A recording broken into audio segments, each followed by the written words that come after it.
Hey everyone, this is Rich Girl. You have joined is live. Yeah, and this is actually session or episode number 38. Congratulations. Thanks for being with us. And today's topic is listening beyond yourself. So I want to welcome you. I want to welcome you because I love doing this series and I love being able just to dig into my own life and my own ups and downs and my successes, my failures, and be able to present some things that I found to be true in life so that we can all have a better rich girl experience in all areas of our life. You know, one of the topics that I love to talk about is this one because this is the one that has challenged me so much. So I'm going to look for your comments. I had asked a question earlier on Facebook Live for Rich Girl. So please feel free to comment. Actually comment on anything you like. So here we go. You ready? Okay. So a couple of things. Did you know that we spend roughly 60% of our adult life listening? Yeah, but we're still not very good at it. And out of that 60% of our adult life while we're listening, 25% of it we don't even get, we forget almost instantaneously. It's harder for us to pay attention to sometimes the understated or the subtle. And we have distractions, boom, coming at us all the time, don't you know? This past week in our house was no exception to that. We had a lot of kids here, actually 6 kids and a new baby, 8 adults, and a dog. And the sound at times, you guys, was so loud that I had to yell above it just to be heard. And as a mom, I am looking for a few quiet conversations, but this or that time was not the time to have them. I can totally see why a camp counselor has to have like a big megaphone to get the get the message out and even really loud whistles. You know, with that many people, not much is heard above the volume of sound. And sometimes our world, don't you know, can sound just like that. Loud voices everywhere trying to catch our attention. So, as we talked about last week, we are becoming more desensitized with all the distractions around us. So, what happens is that this is the method that we use to get our attention. This is media's methods. They use shock, scandal, exposed, fury, revealed, sensational. Okay, that's the way media screams at us in order to get our attention, or at least one of the ways. You know, it's much harder for us to pay attention to sometimes the quiet and the subtle and the understated. Yet what we know is that this is exactly the way that Spirit teaches us, guides us, tutors us. It's when we are still and quiet, but it seems like we are seldom ever quiet.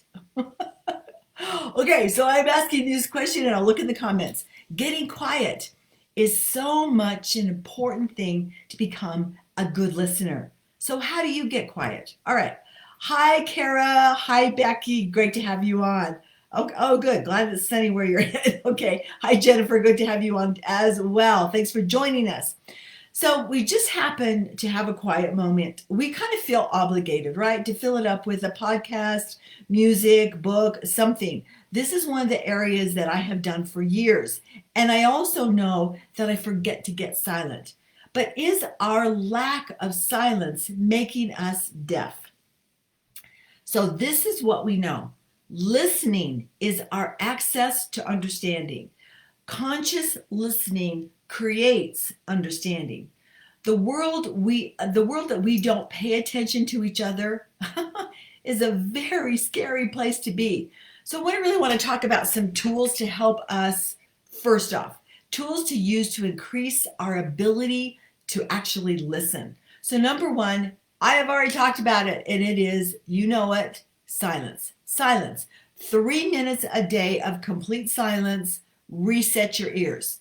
Okay, number two, here we go. Mixer of the noise in your environment. This is like mixing.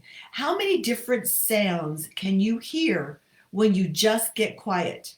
This is actually kind of a game you can play with anyone. It's just a quick exercise in listening. How many different sounds can you hear?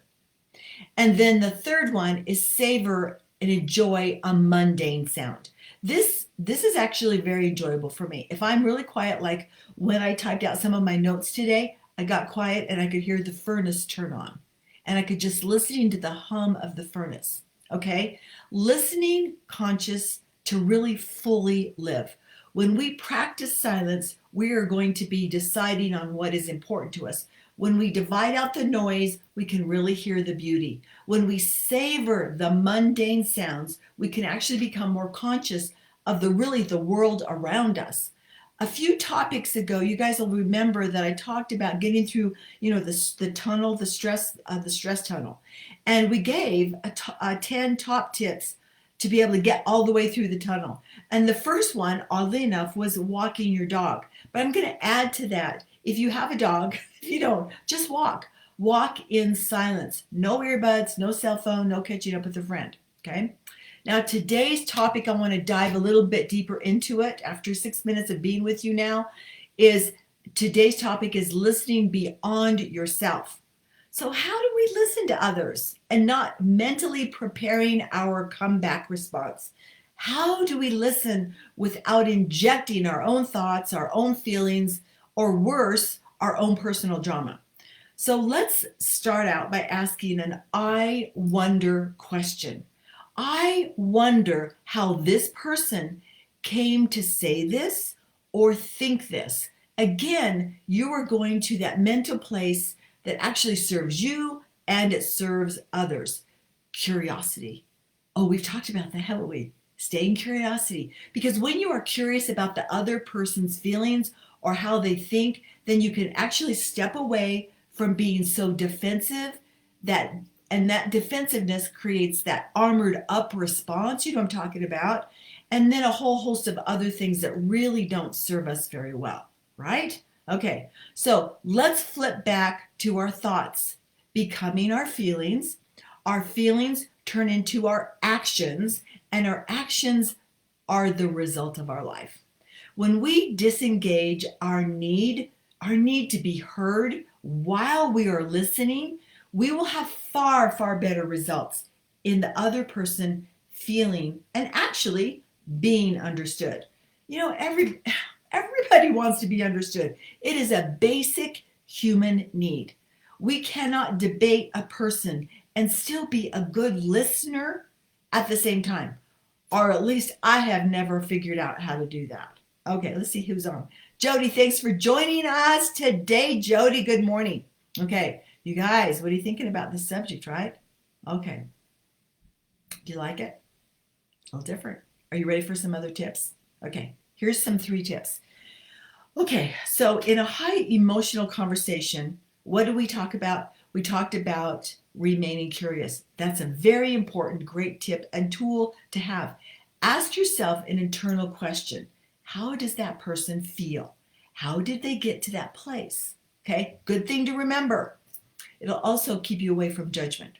Number 2, receive information without debating it, without you need to set that record straight or, have some kind of judgment upon what's attached to their thoughts. And you guys, seriously, this part is not easy. You have to step away from your own thoughts to do this. Remember this important tip.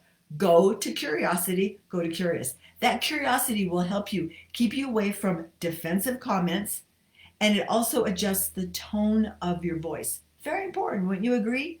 Now, number 3 is actually kind of 4 really quick little steps, but you could remember it easily.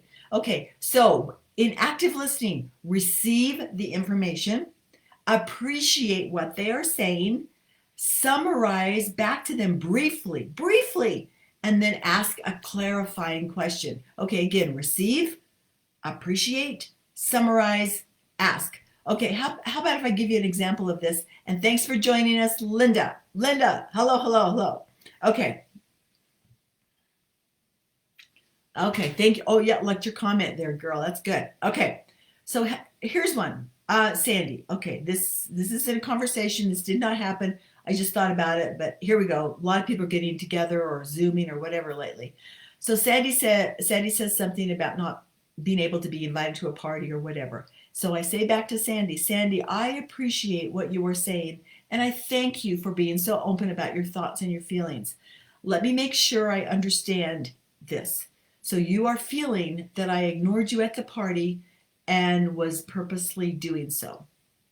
Now you got to wait for her response. No more words from you. Wait for her response. So she's either going to clarify it, add to it, or pull it away and restate how she really thinks, especially if you've given an accurate summarization. Okay, so let me understand. I feel that you were ignored at the party and I ignored you and I was purposely doing so. Wait for that response and then ask a question. What would help you feel more included in the future? Okay, ask a question that relates to what she's telling you. Okay, here's one more. Here's one more because, oh my gosh, I'm hearing this so much out there from all these kids at home that are home all day. So here's my response to Benny. Benny, thank you for coming to me with this.